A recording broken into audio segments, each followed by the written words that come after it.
Assalamualaikum warahmatullahi wabarakatuh. Perkenalkan, nama saya Afitra. Saya dari kelas karyawan. Ya, saya jurusan Teknik Informatika. Di sini saya akan menjelaskan tentang ya, UAS dengan materi komputer forensik, merangkum atau membuat esai dari topik 1 sampai topik 13. Nah, di sini saya akan menjelaskannya. Pengantar digital forensik atau digital forensik adalah proses identifikasi, pelestarian, analisis, dan presentasi bukti digital yang dapat digunakan di pengadilan hukum. Ilmu ini digunakan untuk menyelidiki insiden seperti kegiatan cyber, pelanggaran data, penyalahan penggunaan sistem informasi. Tujuan digital forensik ya mengungkap fakta dari insiden digital, mendokumentasi bukti secara digital, legal, menyediakan informasi untuk tindakan hukum atau administratif, eh, mendeteksi atau mencegah tindak kejahatan cyber di masa depan. Jenis-jenis digital forensik, komputer forensik, analisis data dan komputer laptop. Mobile device forensiknya investigasi perangkat seluler, HP, atau tablet. Network forensik, analisis lalu lintas jaringan. Cloud forensik, investigasi data layanan cloud. Malware forensik, analisis terhadap software berbahaya. Tahapan dalam proses digital forensik, identifikasi, menentukan sumber dan jenis bukti digital. Pelestarian, menjaga bukti agar tidak rusak atau berubah. Pengumpulan, mengambil data secara sistematis, analisis, mengolah dan menafsirkan data untuk menemukan informasi yang relevan. Dokumentasi dan atau pelaporan, menyusun laporan hasil analisis untuk keperluan hukum. Alat dan tekniknya, software forensik seperti FTK, EnCase, autopsy, teknik image disk, hex verification, log analysis, and keyword searching. Tantangan dalam digital forensik, volume data yang sangat besar, enkripsi dan processing, proteksi data, teknologi yang terus berkembang, keterbatasan hukum dan yurisdiksi, etika dan legalitas. Praktik digital forensik harus mengikuti aturan hukum dan etika yang profesional. Privasi dan hak individu harus dihormati. Mengenal bukti digital, bukti adalah informasi atau data yang tersimpan atau ditransmisikan dalam bentuk digital dan dapat digunakan sebagai alat bukti dalam proses hukum dan investigasi. Karakteristiknya bukti digital adalah rapuh atau fragile, tidak kasat mata, mudah digunakan, butuh keahlian teknis dianalisis, sumber bukti komputer laptop, ponsel dan perangkat mobile, jaringan server, cloud storage, perangkat IoT, Internet of Things, kamera CCTV digital, media penyimpanan USB, hard disk CCD, jenis-jenis bukti digital, log file, email dan pesan digital, file, eh, data lokasi dan metadata, histori, syarat bukti detail yang sah dan hukum, keaslian authenticity, integritas, dapat diterima, dapat diandalkan. Proses penanganan bukti digital, identifikasi, pengumpulan, pelestarian, analisis, pelaporan. Model investigasi digital forensik. Model digital forensik adalah digital forensik kerangka kerja sistematis yang digunakan untuk menangani, menganalisis, dan menyajikan bukti digital dalam proses penyelidikan insiden cyber. Tujuan model investigasi menyediakan paduan standar dalam proses penyelidikan, menjamin keaslian dan integritas bukti digital, memudahkan dokumentasi untuk keperluan hukum. Model investigasi populer, beberapa model yang sering digunakan, model BFRWS.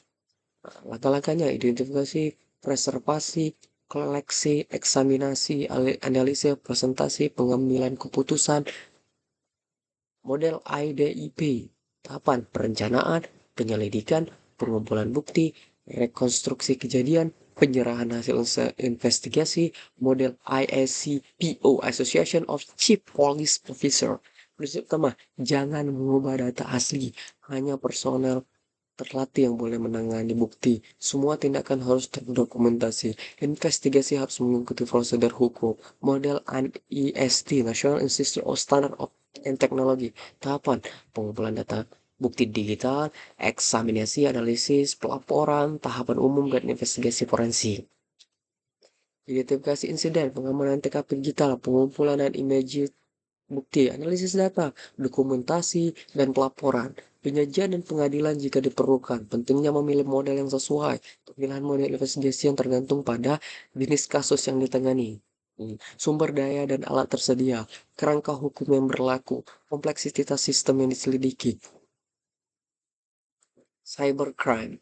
Cybercrime, kejahatan cyber. Cybercrime adalah segala bentuk kejahatan yang dilakukan dengan menggunakan teknologi komputer, jaringan internet, atau perangkat digital lainnya.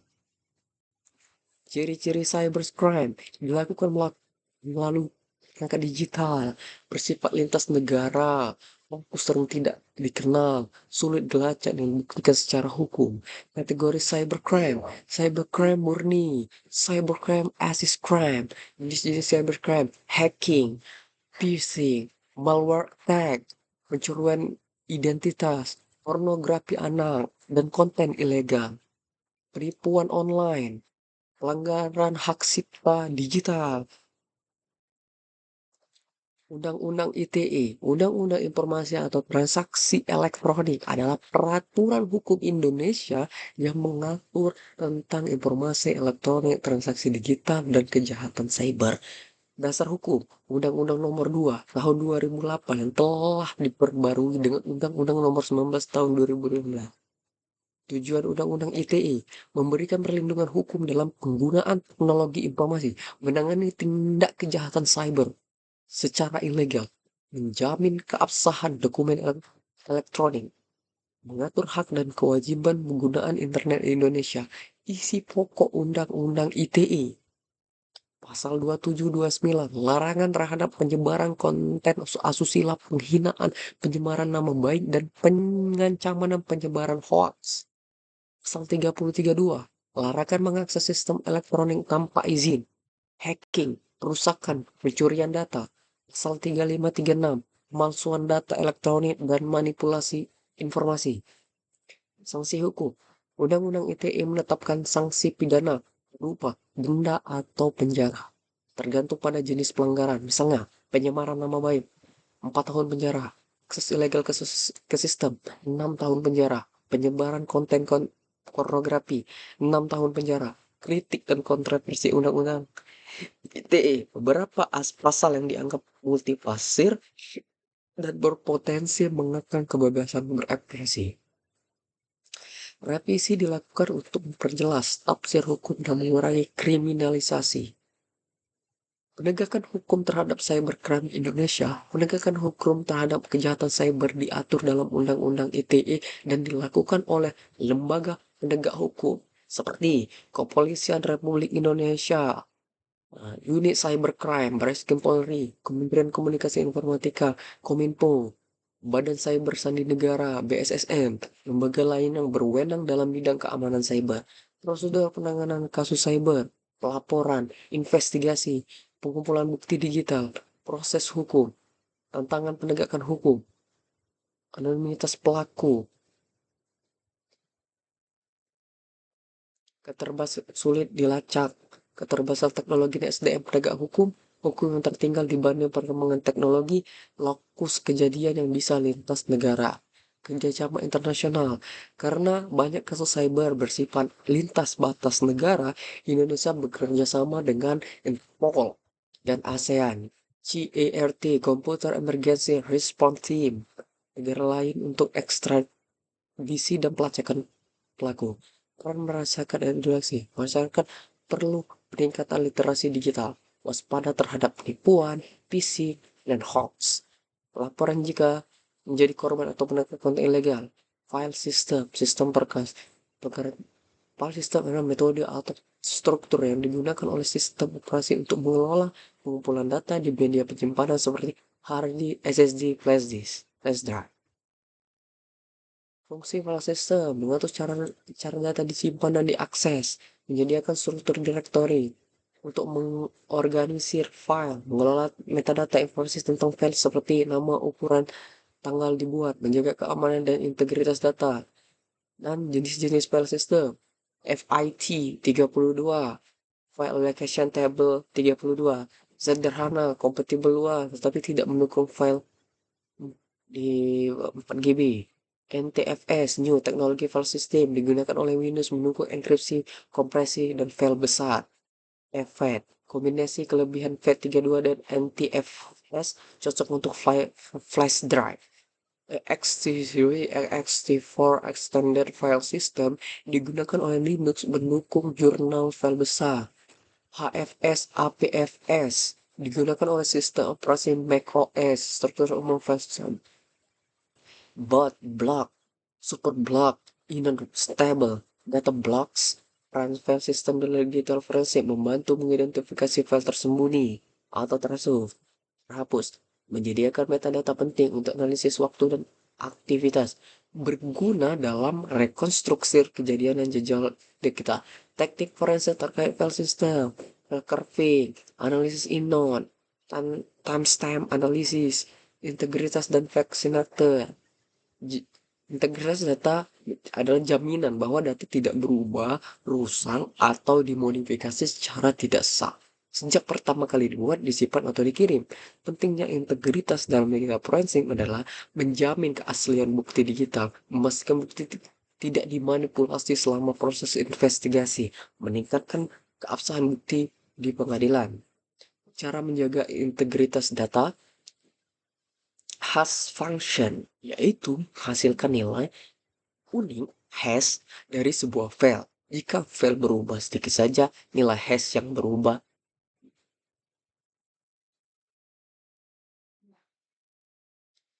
File signature, juga disebut magic number, adalah pola byte khusus di awal file yang menunjukkan jenis file sebenarnya, terlepas dari ekstensi nama file. Fungsi file signature dalam forensik mengidentifikasi tipe file asli meskipun eksistensi telah berubah, mendeteksi file tersembunyi atau disamarkan oleh pelaku, membantu dalam proses file carving, mengambil kembali file dari data mentah. Contoh file signature, tipe file hex, JPEG, JPG, FF, D8, FF, PDF, PDF 25, 50, 4446, PNG, PNG 89, 50, 4E, 47, ODOA, IAOA, ZIP, ZIP 54B, 0304.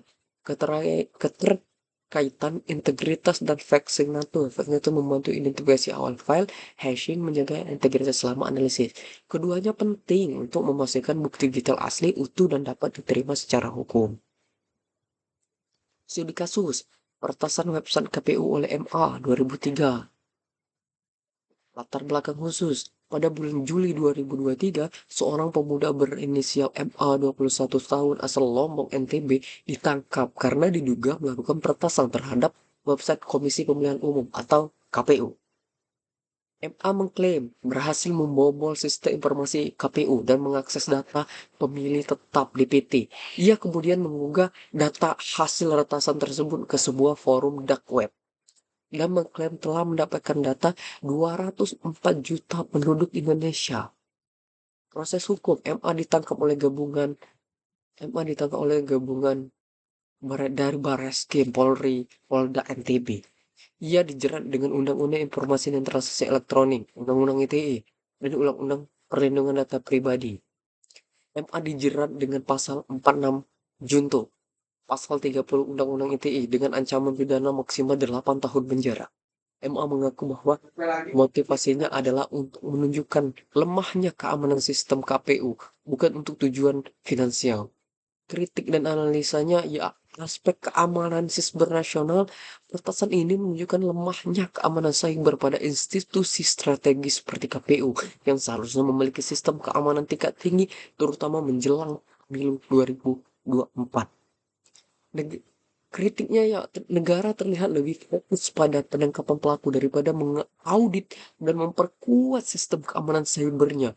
Ini bisa mengarah pada penanganan yang reaktif, bukan preventif. Penegakan hukum terhadap hacker etis, ethical hacking.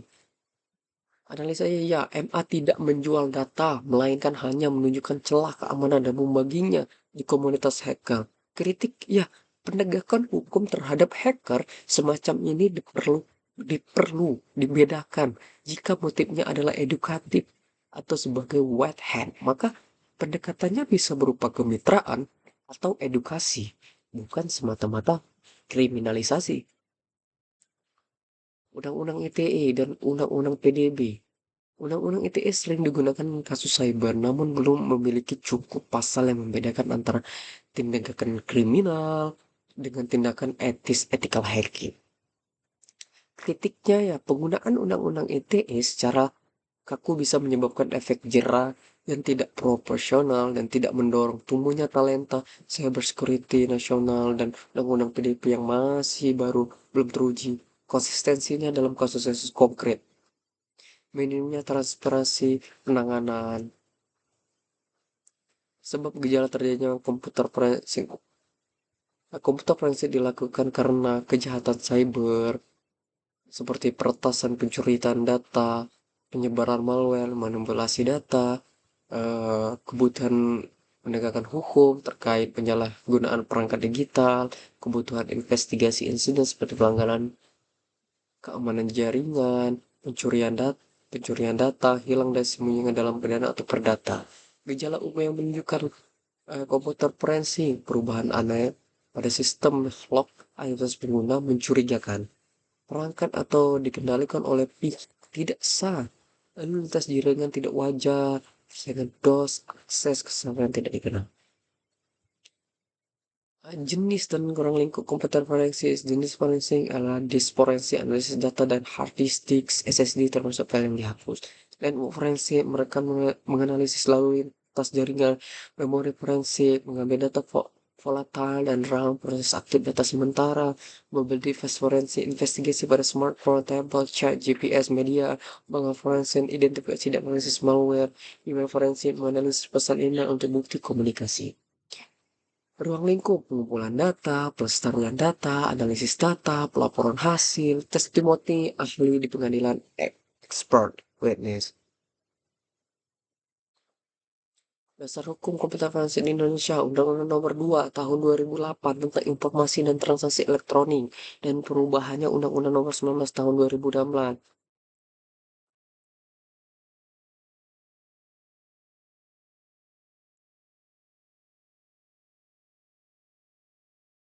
Aspek yang perlu ditingkatkan: keamanan sistem pemerintahan lemah, sistem situs penting sebagai rentan diretas oleh anak usia 14 tahun, menunjukkan belum adanya audit keamanan data, kurang awareness, keamanan digital, tidak temuan sistem deteksi instruksi, IDS, IPS, aktif saat serangan. Pendidikan cyber untuk remaja harus ada edukasi dini agar minat IT diarahkan ke jalur etis atau bug bounty, ethical hacking. Ya, baik, itulah penjelasan saya. Mohon maaf bila ada kata-kata yang salah, atau cara bicara atau penyampaian tidak sesuai. Eh, Maaf sebesar-besarnya. Sekian dari saya. Saya akhiri. Terima kasih. Wabillahi taufiq wal hidayah. Assalamualaikum warahmatullahi wabarakatuh.